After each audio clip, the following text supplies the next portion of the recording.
Good morning, I'm Elton Robinson with your February 19th grain and oilseed report.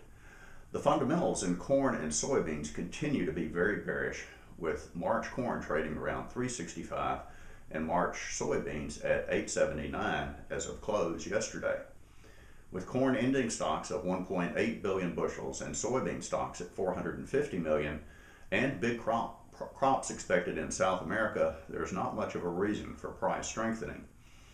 Fundamentals are a little better for rice, with world rice consumption projected to exceed production for the third consecutive year. Rice global ending stocks in 2015-16 are projected to decline 14% from a year earlier to 89.7 million tons, 1.3 million tons above last month's forecast. These are the lowest global ending stocks since 2007-2008. The world stocks to use ratio is forecast at 18.5%, down 21.6% from a year earlier, and the lowest since 2007-2008. In other rice news, the CME Group is surveying rice producers on two subjects: night trading hours and changing the delivery instrument from a warehouse receipt to a shipping certificate. The closing date on the survey is February 22nd, which is this coming Monday. The USA Rice Futures Contract Working Group believes the change to a shipping certificate would improve contract performance. Go to usarice.com, click on USA Rice Daily, and scroll down to an article which contains a link to the survey. Let's move on to exports for the period February 5th through the 11th.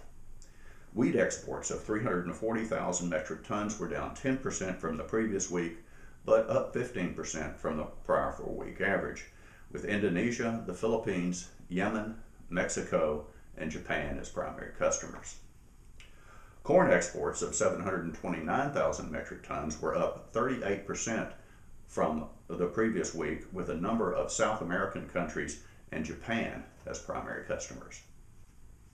Grain sorghum exports of 174,000 metric tons were down 27% from the previous week, with China as the primary customer.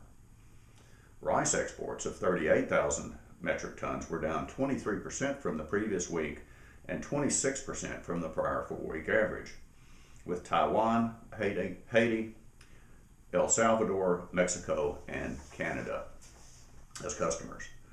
Soybean exports of 1.78 million metric tons were up 35% from the previous week, with China, the Netherlands, Taiwan, Germany, Vietnam, and Iran as customers. Soybean meal exports of 214,000 metric tons were up 8% from the previous week, while soybean oil exports were down 87%. Beef exports of 11,000 metric tons were up 4% from the previous week, while pork exports of nearly 19,000 metric tons was a marketing year high. Destinations included for pork including Mexico, Japan, South Korea, China, and Canada. Well, that's it for this week's report. I'm Elton Robinson. See you next week.